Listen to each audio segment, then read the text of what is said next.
Many thanks for choosing us. Let me say we're also live on Facebook, YouTube, Instagram, and Twitter via JoyNews on TV. My personal handle is Aisha.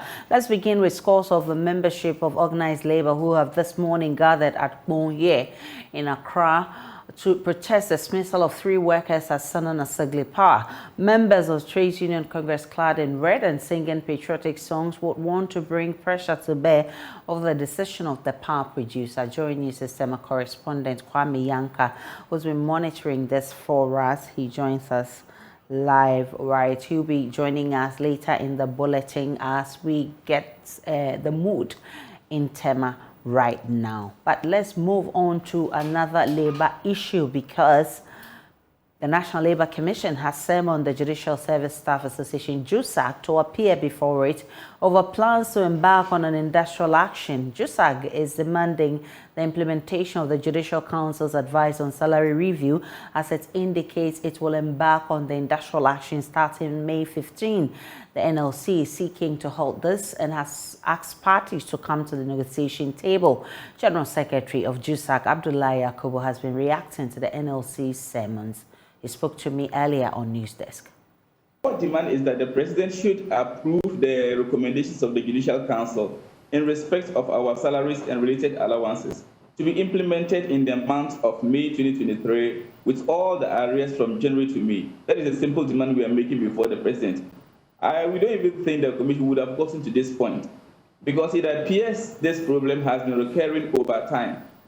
If you check the trajectory of events over the years, anytime we are to have review of salaries for staff of the Judicial Service, it appears we'll have to threaten an industrial action before somebody will come in to use certain cosmetic ways to delay us before the salaries come. And as the third arm of government, we don't think staff should be subjected to what we are being subjected to. The National Labour Commission doesn't determine our salaries, and we ought not to have any business with them in the first place. Our engagement will be between the Judicial Council and the government. Okay. Per the Constitution, the President determines our salaries based on the advice of the Judicial Council. We have engaged the Judicial Council. They have forwarded their report or their advice to the President for the President to assent to it for implementation.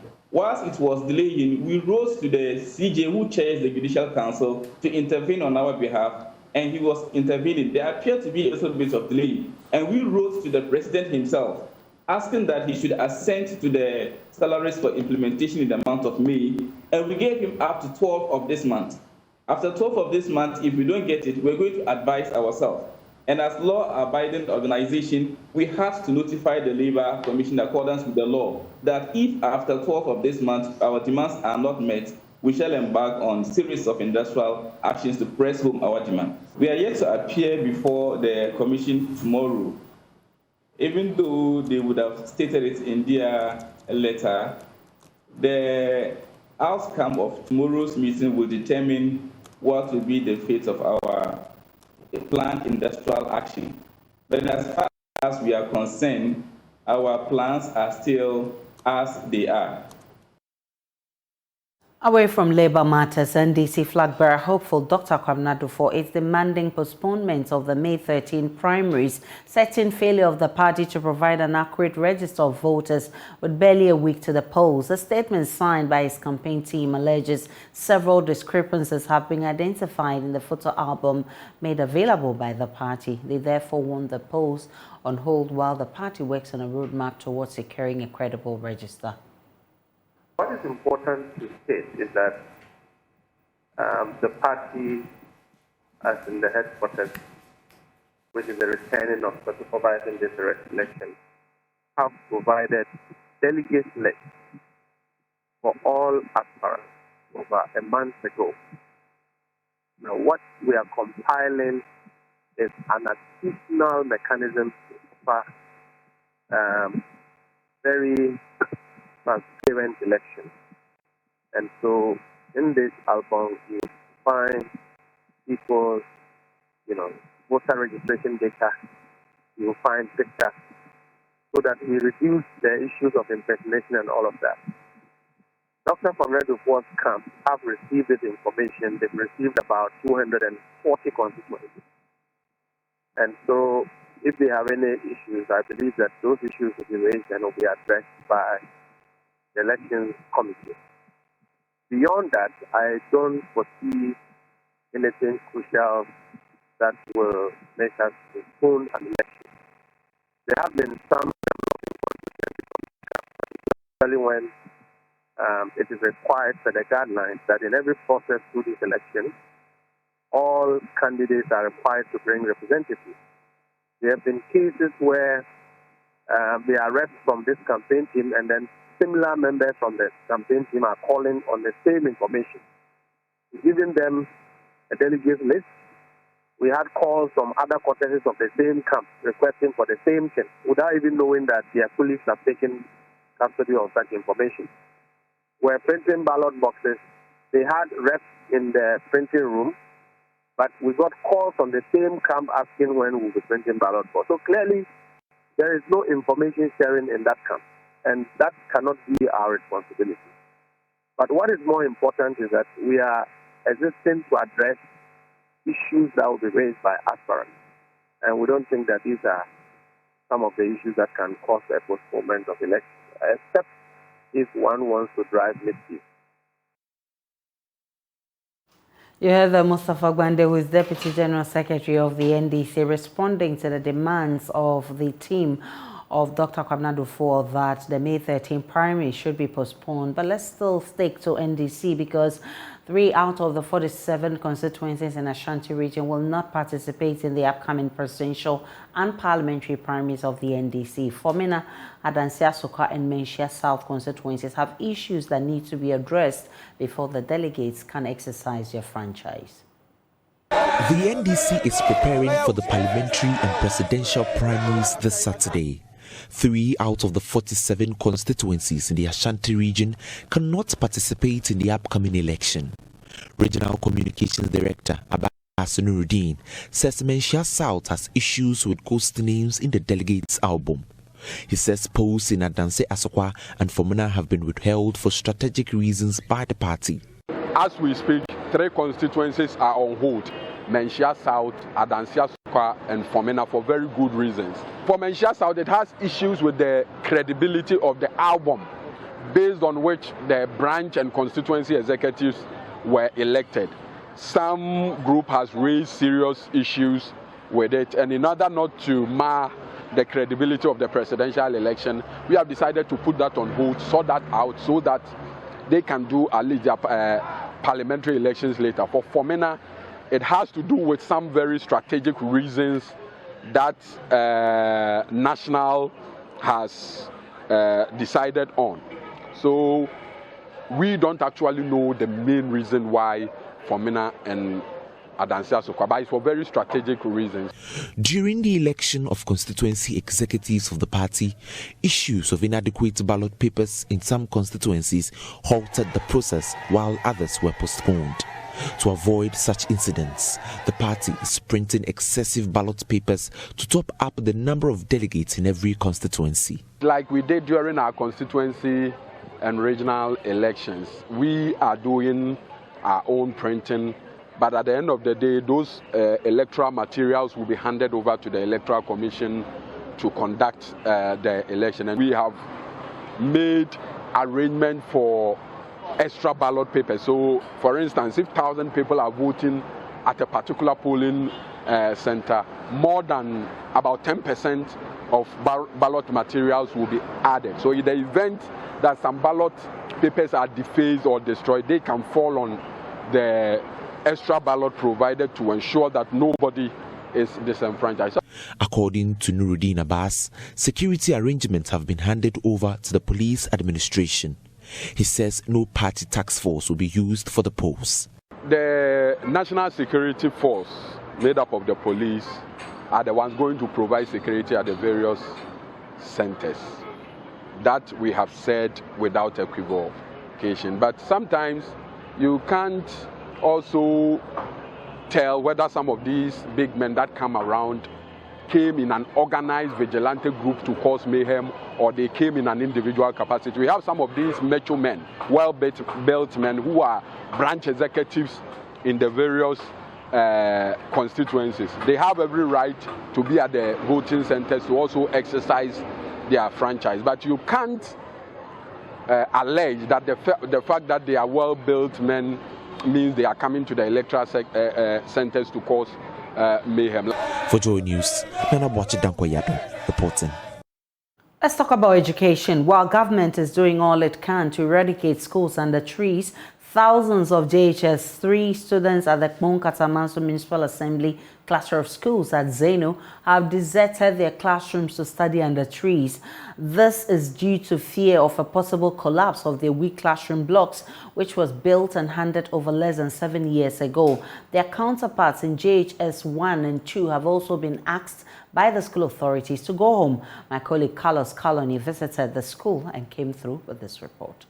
Built and handed over in 2016, these classroom blocks, which serve over 6,000 pupils, can best be described as a disaster in waiting. Apart from its leaking roofs, one could feel vibrations all over with deep structural defects coupled with shattered louver glasses. Students here say they have been compelled to vacate the classroom blocks due to the fear of a possible collapse of the fragile structure on them. According to them, they are unable to concentrate in class whenever it rained due to fear and the leakages in the roof, which leads to destruction of their learning materials. My ability to study is not going on well because, as you know now, the building is vibrating and there is no way we can move there to learn.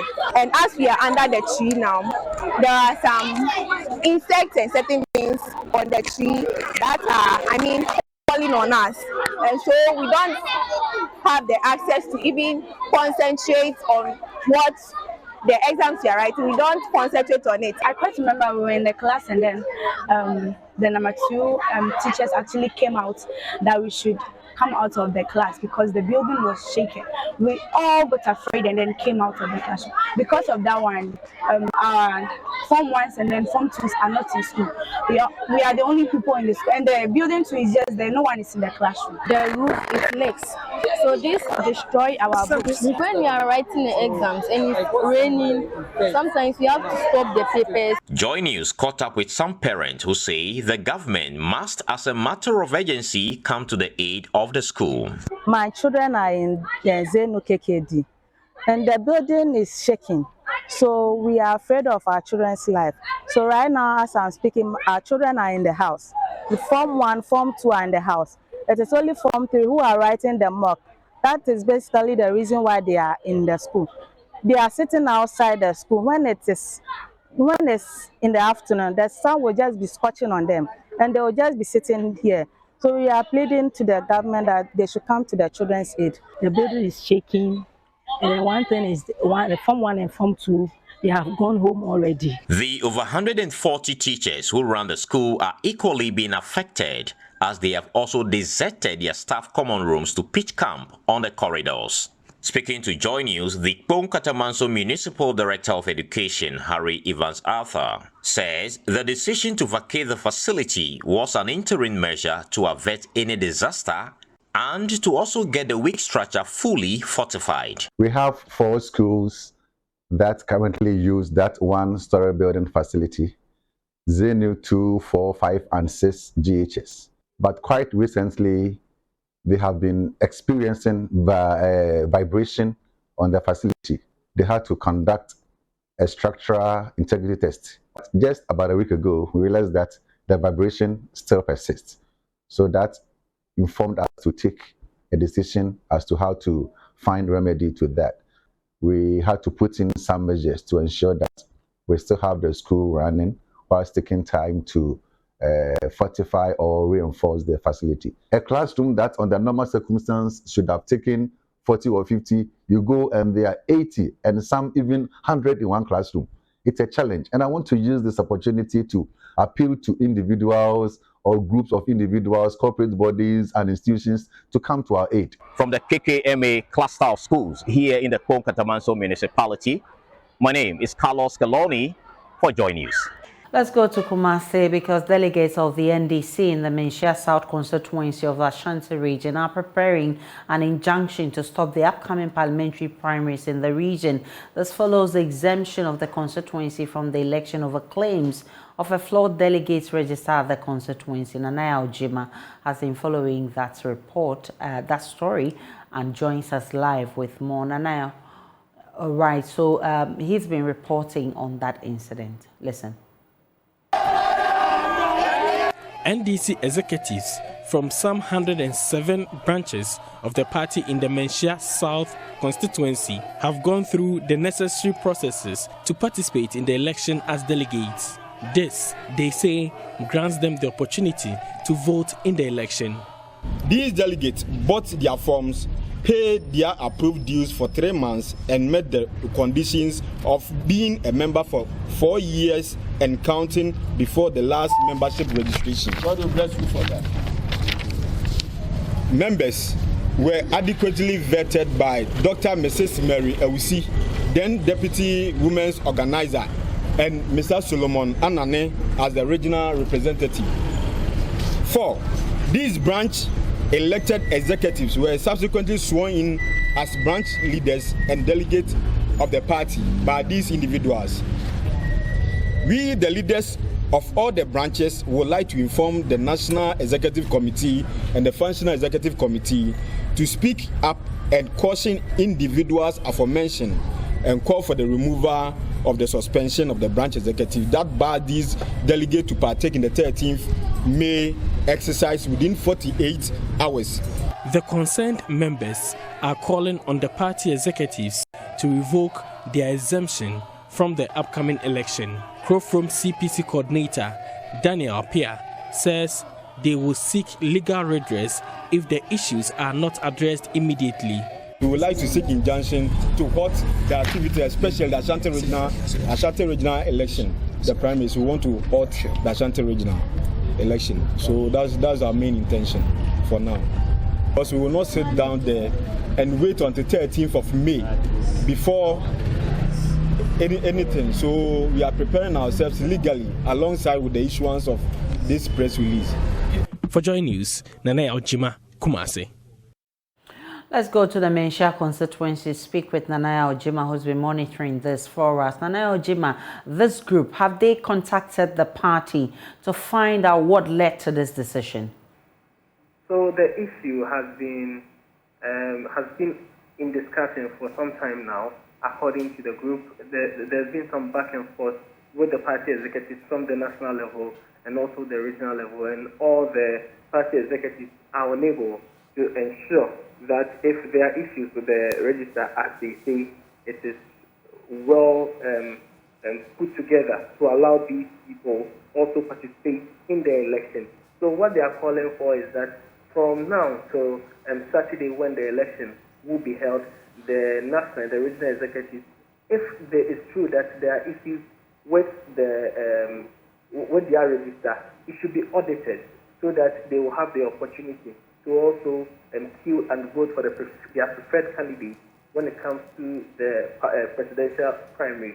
For the parliamentary primary, they believe that it's good that is put on hold for subsequently they to have the election. But for the presidential, they believe that the party should not deny them the chance to vote for their preferred candidate, because about 470 people in the constituency who are executives within the party will be denied if this is allowed to continue. Have they been able to secure the injunction? So what they did today is to tell the party executives to take some action towards ensuring that they also get the opportunity to vote. So after today, if they do not hear from the party executives, tomorrow they are promising to march to the court premises and secure the injunction to halt the whole of the election within the Ashanti region. Oh, we'll see how it unfolds. Nanaya Ojima is our reporter in the Ashanti region with Love FM. Now, the Council of State has endorsed a private members' bill currently before Parliament, which is seeking to amend portions of the Constitution which bars dual citizens from holding certain public offices. Articles 8 Clause 2 and 9(4) Clause 2A of the Constitution 1992 does not allow citizens who owe allegiance to other countries to become MPs, be Chief Justice, IGP, Chief of Defense Staff, or even an ambassador or High Commissioner. MP for Akim Swedru Kennedy Osei-Nyakon's private members bill has received major support from the Council of State. Parliamentary Affairs correspondent Kwekwa Asante joins me with more. Kwekwa, the Council of State has written to Parliament endorsing the bill. What more do we know? So we know that this bill is going through the parliamentary processes so far in terms of its ability to hit the floor for a vote to happen. And the Council of State's opinion is very necessary as the Constitution mandates. Parliament wrote to the Council of State to seek its opinion on this bill, which will ultimately allow dual citizens to be able to hold public offices like IGP, members of Parliament, among other things. The Council of State say that they endorsed this bill. They say that at the second plenary meeting of its 15th session, the Council unanimously accepted the recommendations of its own committee, which studied the bill and has critically appraised same, and hereby advised the Right Honourable Speaker to proceed with the constitutional processes to affect the proposed amendments. And so the Council of State, which has a constitutional mandate to actually peruse some of these bills and offer an advice to the Speaker of Parliament and Parliament, has now decided that the bill meets their expectation and that Parliament can go ahead and approve same. So the Speaker has also written back and assuring that the bill will be taken through the necessary procedures to pass it. I mean, how urgent or what kind of speed will they attach to it? Did the Speaker talk about that? Right. So first, the Speaker said that he would ensure that all relevant constitutional processes are complied with to give effect to the proposed amendments. That is the first stage. But the bill has been at committee for a number of months now. What is expected to happen is that it comes for the second reading stage. Consideration will be taken clause by clause. Already, the Member of Parliament has been telling me that some members of Parliament have concerns about the bill. There are some MPs who are not so much in tune with the idea of allowing dual citizens to become members of Parliament, for instance. And so that hurdle must be crossed, and that conversation is being had. The jostling is being had in Parliament now. It is expected that when Parliament returns by the end of this month, this will become some of the key things we'll be discussing and approving. The expectation is that by the end of this year, that dual citizenship bill that is currently before the House will get approval. Kwekwa Asante, parliamentary correspondent, and he will be bringing us more as and when we get this from Parliament. The CDD fellow, Professor Stephen Kwekwasari, however, says there's a fundamental misreading of the Constitution which makes some people equate citizenship to allegiance, and called for a speedy passage of the private members' bill in Parliament. I'm glad indeed that you read Article 8, and then you also read Article 94 2A, because they are different and they relate to different things. Unfortunately, they have not always been read correctly. Okay. And it is interesting that the Article 8.2 and Article 8 that you read were actually the old provisions from the old unamended Constitution that actually barred dual citizenship. Dual citizenship was not allowed under the regime that you read from. Once you understand that old Article 8.2 did not even allow dual citizenship, then you would also understand that Article 94 2A has nothing to do with dual citizenship or a status that was banned to start with. Now, these divided loyalties and so on that you were talking about were some of the reasons given for the bar in the old Constitution, in the unamended Article 8. However, in 1996, we presented a case to the then Parliament and provided evidence that the fears that they had, divided loyalties and so on, were all needless.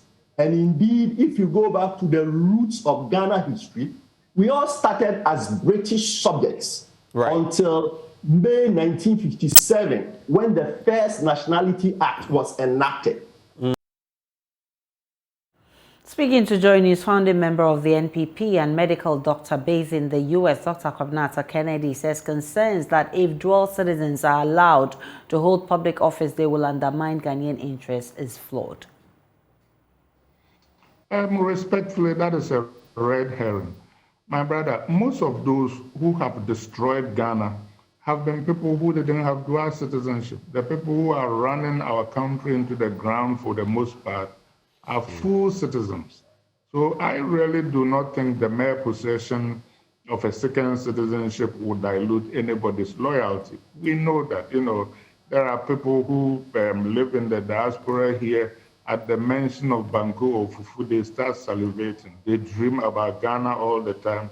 And if you think about it, after all the progress that you've made and how well you are paid elsewhere, why would you care about Ghana if it was not for the love of the place? As they say in Akan, that is where your umbilical cord is. So actually, the people here should worry more about our legends than Ghanaians should. And it's ironic that from time immemorial, Ghanaian governments have always been willing to offer citizenship to Black Americans and other Blacks in the diaspora without worrying about their loyalties. They say, oh, you are African, so come home. And yet those of us who actually... We've had the year of return, beyond the year of return as well. And we are not willing to welcome our own back home. Absolutely. Away from legal issues, the University of Development Studies has set up a committee to investigate the collapse of the 6-story building at its city campus. The Vice-Chancellor announced this after the university's management team visited the site. The team, which will comprise of experts in construction, will be expected to come out with their findings in the shortest possible time. Director of Communications at the university, Abdul Hayy Momi, who disclosed this in an interview, said the committee would look into the cause of the collapse and make recommendations. One of the twin 6-story buildings of the university's city campus under construction collapsed last Saturday after a heavy downpour. Mr. Momin says an audit of the other 6 stories still standing will be done to ensure its structural integrity. The latest update is that the Vice-Chancellor of the University for Development Studies, Professor Said Al-Hassan, together with members of his management team, including the Pro-Vice-Chancellor and the Registrar, as well as the other members, visited the site today. I must also add that prior to their visit, officials of NADMO had been to the site to assess the extent of damage and to do some preliminary investigations into the matter. Upon the visit of the Vice-Chancellor and his team to the site, the Vice-Chancellor did indicate that from tomorrow, a committee would be formed. That committee will comprise people who are experts in the area of construction. That team will be tasked to come out with a report in the shortest possible time, a report that will look into the cause of the collapse of that building. The report is also expected to make recommendations as to the building that is left standing, its integrity in terms of its infrastructural integrity, but also to look at whether or not it is safe enough for the building to continue going up. Again, the contractor was also on site together with the management team as they went around. The contractor is Asib Construction Limited. Asib, for those who follow construction industry very well, these are not new persons in the business, and again, it is early days yet for anyone to be able to confirm exactly what caused the building to collapse. We urge that we all be patient for the committee that will be named subsequently tomorrow to finish their work, come out with their report. And when they do come out with their reports, we will ensure that being a public university, we tell the public exactly what happened. That building that went down was supposed to be a 6-story building. Indeed, they are twin buildings, two buildings standing side by side. We take a break on Joy News today. When we return, there's business. Please stay. Hi, welcome to Business. My name is Darryl Kwao. The Ghana Enterprises Agency has commenced training for beneficiaries under the Youth Start Skills and Job Creation Initiative. This is the beginning of the flagship policy by the government to upscale the entrepreneurship drive and create some 1 million jobs for the youth. Minister of Trade and Industry Katie Hammond has been touring some of the training centers in Accra. Here's more in this report. The Youth Start program is an intervention to support entrepreneurs and small-scale businesses to expand and thereby employ others. The ongoing training is for the first component of the entire initiative, which is sponsored partly by the government and the World Bank. More than 7,000 beneficiaries are going through the training in this component. Minister for Trade and Industry Katie Hammond, after touring the centers in Accra, expressed confidence that this will change the employment phase of the country. Government is going on a drive to ensure that there is employment in the country. We couldn't say that full employment. I'm not sure any economy that talks about full employment. It is governmentally and humanly impossible to create 100% employment. But then again, it's also the case that the governments try to put steps in place, try to put measures in place, which at least will go to some extent to ensure that there's a level of employment in the country. We all appreciate that the youth unemployment, it's phenomenal. Many years ago, the situation wasn't like this. Chief Executive for the Ghana Enterprises Agency, Kosi Yankee Aye, who also accompanied the minister on the tour, highlighted some of the key elements in the Youth Start program. 50,000 beneficiaries who will go through the various training programs. The initial training is the basic, which has started in almost every district, like my honorable minister has mentioned. And then in all those districts, they'll be taking through basic for those who either have an idea, those who want to start, those who have started. So there are different levels of beneficiaries within this project that we are working on.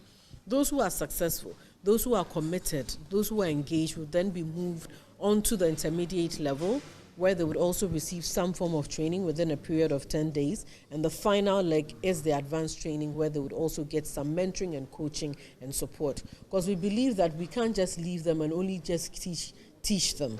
But also, if we are able to bring on board people who have been through the process, who can handhold them, it makes it easier for them to get that kind of mentorship to be able to propel them to start. It is expected that over 500,000 youth will be trained at various levels upon completion within 188 districts in all 16 regions across the country.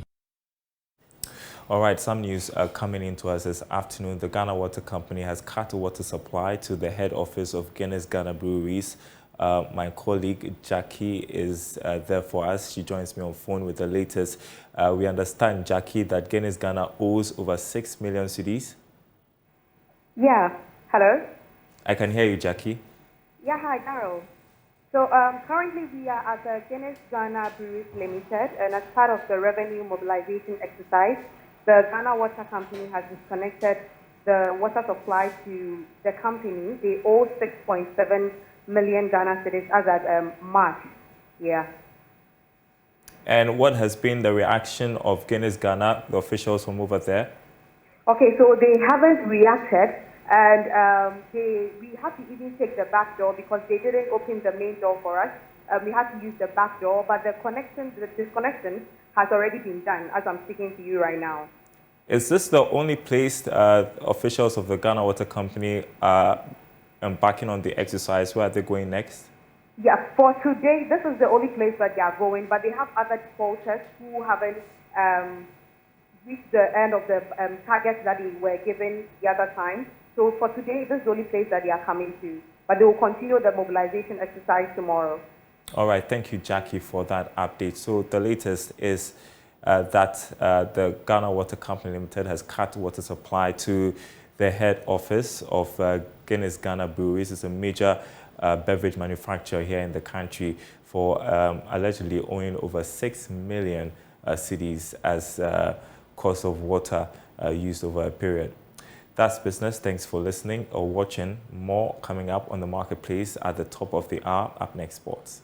Muftau Nabila Abdullah here with sports on JoyNews today. Some 22 years ago, about 127 football fans lost their lives when they attended the Accra Sports Stadium for a Ghana Premier League contest between Accra Hearts of Oak and Ashanti Kotoko. Former chairman of Kumasi Ashanti Kotoko, Herbert Mensah, says that the government of Ghana and the Ghana Football Association have not done enough for the families of the victims. He says that the only way to bring about change is being consistent with commemorating the day. If you want to bring about change, you keep doing it. If you want people not to forget, you keep doing it. May 9th, we've spoken enough. Everybody understands the pain, the loss of what happened in that time, and we respect it every single year. This year, we're supporting this wonderful foundation, the Shen Yang and Shen Yue Foundation, Hole in the Heart victims. And the owner, YC, has done an incredible job. His son suffered from it. He invested in it to make sure the son will be okay. And I persuaded him to help Ghanaians. And he's committed to 20 a year. As you know, each operation is between 6 and 13, 14,000 American dollars. To the UEFA Champions League now. Tonight, Manchester City will come up against Real Madrid in the first leg of their semi-final match. Pep Guardiola believes that his boys has got a quality to be able to make it to the grand finale. Join the Joy Sports team at Paquitos tonight as we bring you the semi-final of the UEFA Champions League contest between Real Madrid and Manchester City. And that's your sports for now. We do have more sports stories on my joyonline.com and also at 2 p.m. when my colleague Nathaniel Arthur comes your way with sports today. Good afternoon, welcome to Showbiz here on JoyNews today. Now, Gospel Artist of the Year, PSC Esther says she is not disappointed she lost to the Artist of the Year to Black Sheriff. So according to her, she's content with how far she's come. Were you disappointed you couldn't win the Artist of the Year? No, I wasn't. Really? I wasn't.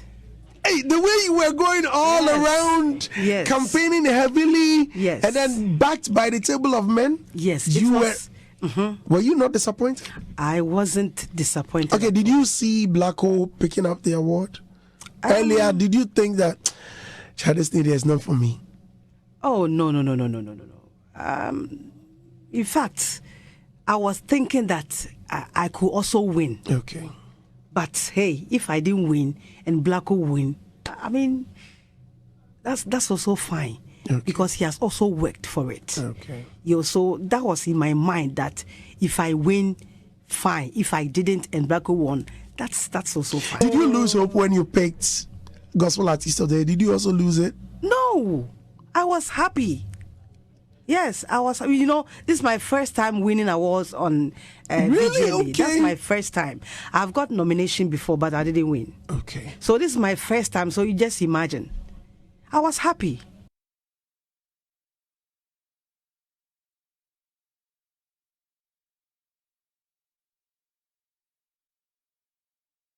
Away from PSA VGMA Artist of the Year, Black Sheriff has described his style as freedom. Speaking to JoyNews about his musical journey and inspirations, Black says he's open to exploring new things. My best. Yeah, I feel like I've done my best, and it's been seen. That's why I'm in that category. Yeah, so like good luck to me. Yeah, man. You have a style. I can't really put my fingers on the particular style. Can you run me through the brand Black Hole? You know, it's really like just, it's like an energy trip that I'm in. I wasn't like this 5 years back. Yeah, I'm young, wild and free. Like, I'm open to new things. Like, I'm having new experiences, meeting new people and stuff. And I've been creating, searching like inspirations and stuff like that. So I think my style is freedom. Yeah, my style is freedom. Doing whatever I like and being confident in that. What are you wearing? Okay, so my Cunnings got me this. Yeah, Cunnings got me the shoes and stuff. And these are mostly gifts, and this from FTY. Yeah, this from FTY, and this from Kenzo Paris. Yeah. So basically, yeah, and the hair is mine. Yeah. Obviously the hair is yeah, yours. But